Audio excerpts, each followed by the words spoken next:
ஒரு முக்கியமான விஷயத்தை பற்றி இப்போ நான் உங்ககிட்ட ஷேர் பண்ண போகிறேன். திடீர்னு வீடியோ வெளியிட்ட டிவிகே தலைவர் விஜய் அவர்கள் ஷாக்கிங் நியூஸ் சொன்னார். ஷாக்கிங்காக தான் இருந்தது.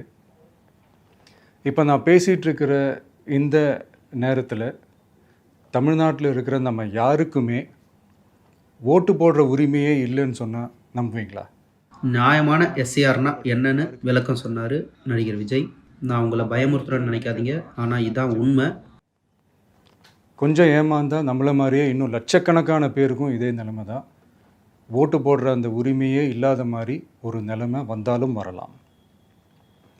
இதுக்கு மெயின் ரீசன் அந்த எஸ்ஐஆர், ஸ்பெஷல் இன்டென்சிவ் ரிவிஷன். நம்முடைய படைபலமான ஜென்சி கிட்ஸ் எல்லாரும் இதை கண்டிப்பாக ஃபாலோ பண்ணுங்கள்.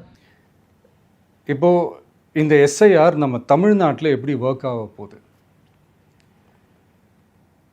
கடந்த ஜனவரி மாதம் எடுத்த அந்த கணக்கெடுப்பில் 6,36,00,000 வாக்காளர்கள் நம்ம தமிழ்நாட்டில் இருக்கிறாங்க.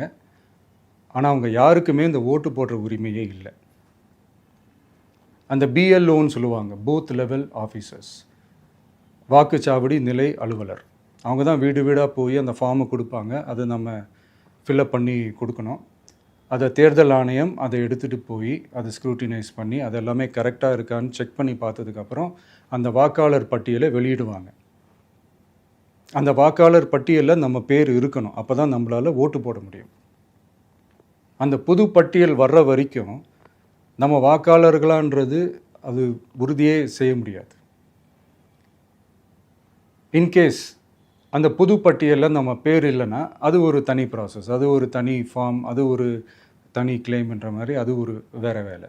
ஸோ இந்த மாதிரி நிறைய சிரமங்கள் குழப்பங்கள் இருக்கிறதுனால மக்களுக்கு இது மேலே ஒரு கன்ஃபியூஷன் ஒன்று இருக்குது. இது என்ன வெரிஃபிகேஷனா இல்லை ஒரு மறைமுக ரீரெஜிஸ்ட்ரேஷனா இல்லை இது வந்து ஒரு நியூ ரெஜிஸ்ட்ரேஷன் மாதிரியே தானா அப்படின்ற மாதிரி நிறைய கன்ஃபியூஷன் இருக்குது.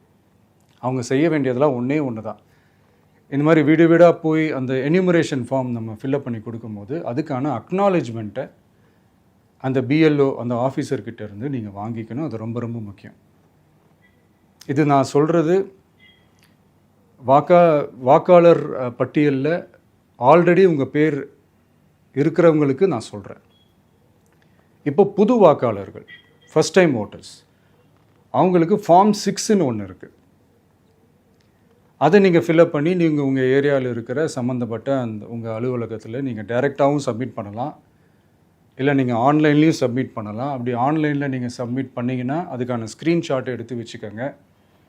ஃபோனில் மெசேஜ் வரும், அதை சேவ் பண்ணி வச்சுக்கோங்க.